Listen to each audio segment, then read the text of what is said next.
Welcome, sleepers. That's right, today we are here to talk about Dune Awakening, the new survival MMO coming soon from Funcom.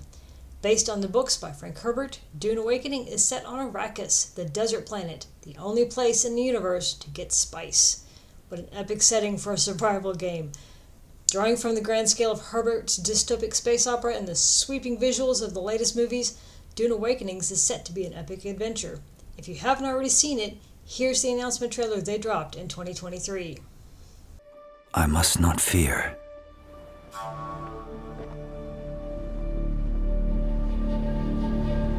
Fear is the mind killer.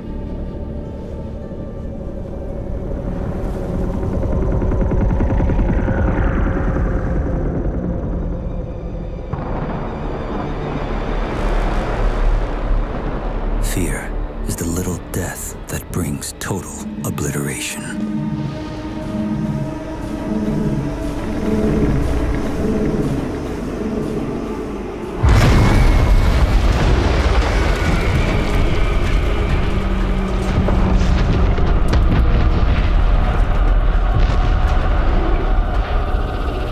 I will face my fear.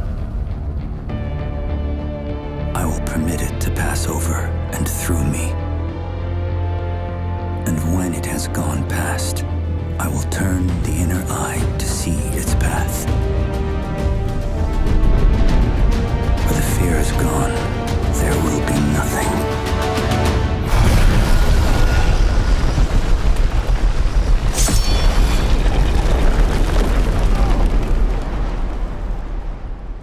Only I will remain.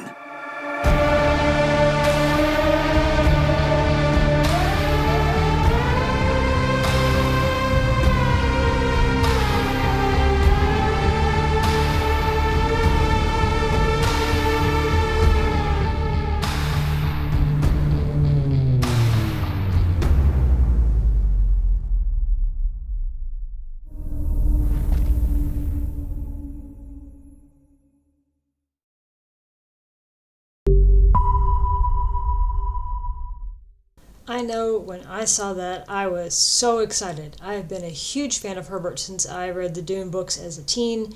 I'm a big science fiction nerd, and this is part of where all of that started. I'm also a fan of survival games, and I've been playing Conan Exiles for a while, so for me, it just all works. More recently, Funcom dropped Dune Awakening Direct, and Episode 1 talks about the transition from book to movie to game. So let's take a look at that.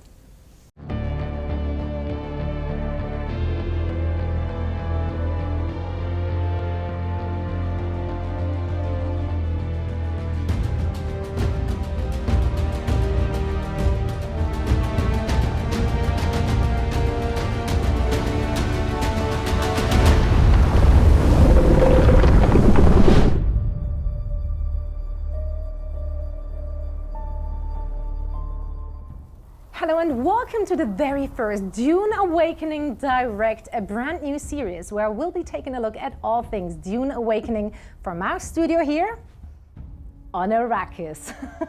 On this episode, we'll be chatting to Joel Bylos. He's the Chief Creative Officer for Dune Awakening here at Funcom, and he will tell us what players can look forward to this year, and he will share some news about our beta testing phase. Then we'll also be taking a look at the brand new gameplay trailer that we're just so excited to share with you all. But first, we'll look at what it takes to bring the most dangerous planet in the universe to life, from book to film to video game. Let's get started with creating worlds. Arrakis is this unrelenting anvil against which people are beaten and shaped and forged into something that's stronger.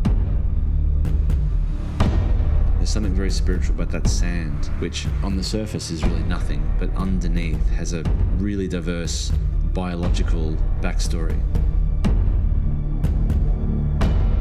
One of my favorite lines from Frank Herbert is, when you end a novel, it's like a train coming into the station that doesn't stop.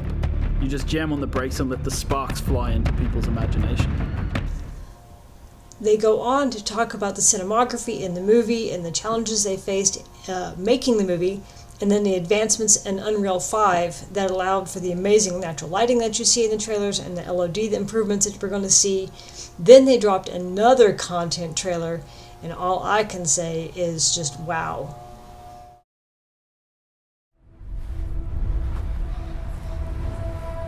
Arrakis is a test. Few survive it.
Arrakis is a test.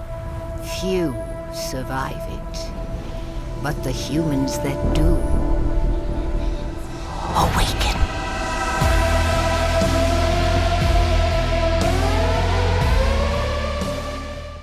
There's going to be heat in an unforgiving desert. Dehydration is going to be a constant threat. The Coriolis storms that reshape the landscape at every passing. The worm. They haven't given away much about how the game starts or progresses outside of some generalities, but I gotta say it is looking really good. We know there's survival. We know there's world building. We know that there's building. They've shown some of the new building pieces that we're going to have access to. We know that there's going to be combat, both PvE and PvP. They've said, though, that there won't be any nukes, for which I'm grateful. It'd make the game unfun to me to know that I could be randomly nuked at any moment on top of the environment coming at me all of the time. We know there's going to be politics. Will it be between the great houses or between the Fremen groups? We don't know. So heat, dehydration, worms, spice. And soon it'll be time for the sleeper to awaken.